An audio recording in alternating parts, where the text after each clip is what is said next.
Hello, everyone, and welcome back to another solo spooky story. My name is Rob, and today I'll be your host. Before we get started, as I'm sure you can all hear, I'm quite sick at the moment, so if you don't want to listen to a sick voice telling you a story, absolutely no problem. Go ahead and skip this one. I'd recommend maybe going back and listening to another episode if you really want a touch of spooky, but you don't want to listen to a sick person talk about a ghost story for the next 10 minutes. Absolutely no problem. With that said, though, I hope you're all keeping well. I hope whenever it is that you're listening to this that you're just enjoying sitting down for a few minutes, just get your daily dose of spookiness, and that you enjoyed this nice little ghost story. For anyone that isn't aware, these short stories are exactly that. It's myself telling a very short story of something that I'm just particularly interested in, or it could be a topic that myself and Suze are interested in, but there's just not enough content in it for a full episode, so we do these short episodes instead. It means that we can still talk about things and get them out there, but that they, aren't necessarily going to be the hour-long episodes that we give out each week, or every other week. As I said at the start, we're actually going back to a ghost story today. So recently we've had quite a lot of UFO cases, actually,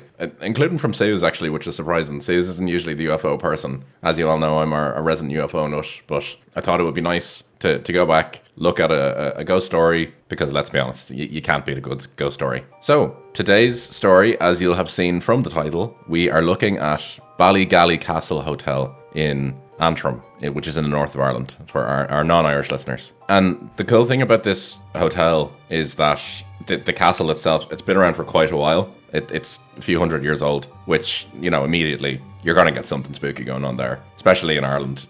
You're guaranteed you're going to get at least one spectre, I'd imagine, in a spot like this. So the great thing about this hotel, though, and this castle, is that it's still an active hotel today. You can actually go stay in it, and it hosts weddings and all that sort of stuff. And there's still active stories coming out of it as well, talking about paranormal experiences, hauntings, all that sort of stuff. So it's actually a really cool spot. And I'd heard of it before, but I actually didn't know it was a haunted building, to be honest with you. I actually just knew about it as a hotel. I didn't actually realize it was haunted. So when I started to read into it a little bit more and see the stories, this definitely was the natural choice for today's episode. So the castle itself was built in 1625 by a man called James Shaw, and the specific land that he built it on was actually granted to him by the Earl of Antrim. So, this is a pretty important dude at the time, and, he's building a fairly big castle as, a bit of a kind of grandstand, I suppose. Like, when you look at it, you can see he's definitely sending a message to the regular plebs out there that this is a big castle. And Shaw lived there with his wife, Isabella, and she's actually one of the main, I suppose, focus points of today's episode, but she lived there with him. And kind of around this time, there was a lot going on in Ireland. There were a number of English and Scottish settlers that were being sent over to Ireland, and the chieftains in Ireland at that period were in conflict with those settlers.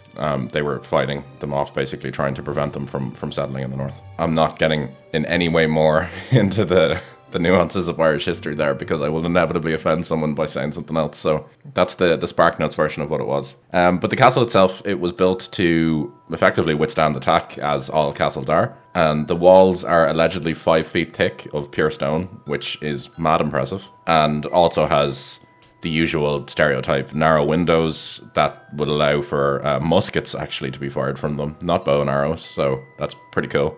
And yeah, it was just built with defense in mind. And it's a pretty domineering building when you look at it. Like, you can totally see the idea that was in mind for it. It's definitely a defensive building, and it was very, very good at that. So the castle actually came under siege several times in 1641 and again in 1680, when the castle was actually captured. But it did actually remain in the Shaw family until the early 1800s. So they managed to kind of withstand multiple sieges. They did eventually lose it, but they did get it back. So pretty interesting, amount of time that the Shaw castle or Shaw family had this castle. It was over 150 years that they held onto this castle. And ultimately in the 1800s, as with a lot of aristocracy families at the time, they came into financial pressures and effectively were forced to sell the castle. So they sold the castle, and it was kind of not really used for quite a while. It was eventually used by the Coast Guard, and then it went into residential use again for a little while, and then was ultimately converted into a hotel in the 1950s. So pretty, varied kind of history there over 400 years, basically. 400 years next year, actually, funnily enough. So there's a lot going on there. And as I said, with these sort of places, you'd expect with 400 years of history, there's got to be at least one ghost hanging around in there. And there certainly are some ghosts hanging around in there. So Ballygally Castle actually has several ghosts, with the most famous being Lady Isabel Shaw, the wife of the original Lord James Shaw. And her story is tragic, to say the least. It's eerily similar actually to the Lep Castle in just how sad it is. But, I think with all of these kind of classic ghost stories, there has to be some level of sadness in there. So there's multiple versions of her story, but I suppose the main version suggests that Lord Shaw, as all kind of heads of family at the time, lords, wanted a son. And when his wife delivered a daughter, he allegedly locked her in a room in the castle up in the turrets and basically said, "You're not coming out," just out of pure rage, effectively. Isabella attempted to escape through the window of the castle to try to get back to be reunited with her daughter and leave, and unfortunately she fell to her death. So another kind of small nuance to that is that some people say that she was pushed, but I don't know. So that's kind of the main accepted story. There is another version, though, which says that Isabella was allegedly having an affair and that their child that was born was actually a product of this affair, which caused Lord Shaw to become enraged, and ultimately he pushed her from the tower, either by, through rage or whatever it was. But that's the other version of the story. So that's kind of the two main stories for her. And as a result, because of how well this is known, the Lady Isabella's room in the tower is now known as the Ghost Room. And this specific room is actually preserved for visitors who want to come and stay in the room in the hotel. Allegedly, there's been quite a lot of activity in the room. Just one story that I saw was a reporter for BBC Radio Ulster in 1998 stayed in the room. And they were accompanied by a psychic, which, I'm sure everyone has their own opinions on psychics, but they brought a psychic with them. So they said initially that the room was actually quite cold, but that when the psychic came in, the temperature allegedly rose in the room by about 10 degrees. And then they were met with a strong scent of vanilla in the room, which is a lovely haunting, to be fair. I would so much rather take that over a cold spot and some horrible smell. If every ghost could just give off the scent of vanilla, that would be great. So the psychic allegedly claimed to have connected with Isabella, and she allegedly says that she was being kept in the room against her will by an older woman, and that she was worried about her newborn daughter. She apparently, now this is all coming through the psychic, by the way, so we have to take this with a grain of salt. The psychic could allegedly see her pacing back and forth in the room by the window and kept asking where a man called Robert was, who was allegedly, she said, at sea, and that he was supposed to come rescue her. So I guess this could give some validity to the affair theory. I don't know. But that was that. The psychic left then. So later that evening then, the reporter settled into the room then and decided to do a solo investigation. And allegedly at 3 a.m, the cold room began to warm up again with the scent of vanilla. And yeah, exact same thing again, like this room got warm, vanilla in the air, and it was taken as a sign that Isabella was there. And allegedly at this happening, the reporter fled the room and ran down to reception and basically refused to go back into the room for the night. So moving on then, there's another ghost known as Madame Nixon. Great name, love it. And she's also said to allegedly walk the corridors of the castle at night. Madame Nixon supposedly lived in the castle in the 19th century, so this is after the Shaws, obviously. And her presence, and I love this, like I want to know how people know this. Her presence is signified by the swooshing sound of a silk dress moving through the corridors. So basically, yeah, the sound of silk rubbing on the floor is a sign that she's there. And she allegedly has a bit of a kind of humor behind her. She's been known to knock on guests' doors when they've opened them. There's been no one there. So Madame Nixon, she's a bit mischievous. She's got a bit of a humor streak to her. And then moving on, then we also have another story in the dungeon room, which great, absolutely love this. Every castle have to have a dungeon. Fantastic. The dungeon room is allegedly used for hosting dinners now, which great idea, love it. So in 2003, there was allegedly the room was set up to host a dinner for a group of corporate guests. The table had been set, and after the table had been set, the wait staff there actually locked the door behind them to basically ensure that the room is done, it's set up, we don't need to do anything.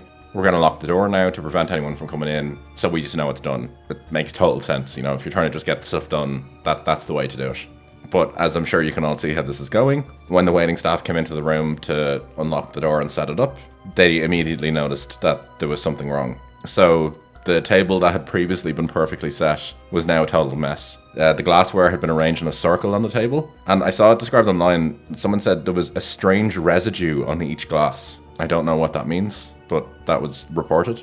And the napkins had also been opened up, and the entire table had basically been like cleared of all sort of order. So the staff basically had to rush around and redo it all before the guests got there, which, you know, I can imagine working there. That is your absolute nightmare. You know, that's the last thing that you want to be doing. And then, like all good ghost locations, the final story comes out of a child that allegedly haunts that castle, because of course a child haunts the castle. So on the final occasion that I'm talking about, a hotel guest was staying in a room. They were sleeping when they were startled awake by the feeling of someone touching them on their back. Now, as they kind of woke up from this, they were kind of, you know, confused, understandably, and they didn't really know what was going on. But at this point then, they said that they heard a very distinct sound of a child laughing and then moving around the room. The guest then naturally assumed that it was just one of his own children and told them to go back to bed.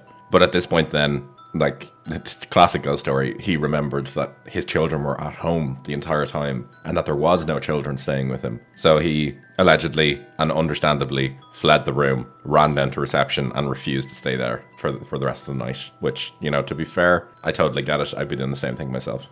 So that concludes Ballygally Castle. It's a really cool spot, actually. As I said earlier, I knew about it as a hotel. I had no idea that it was haunted, and it was only when I started looking into it that I kind of was shocked at the amount of stories there. And that's just a few stories I've given. Like, I noticed there was quite a few stories on Reddit. There's a few other kind of comments on, like, message boards and stuff, people talking about it. TripAdvisor, for some reason, had quite a few comments as well. So, you know, there does seem to be a lot of people talking about their experiences there. Maybe it's something that, you know, you could check out someday yourselves, or, you know, maybe myself or Suze might check it out as well if enough people are interested. But with that, I hope you enjoyed this little bite-sized piece of the paranormal for today.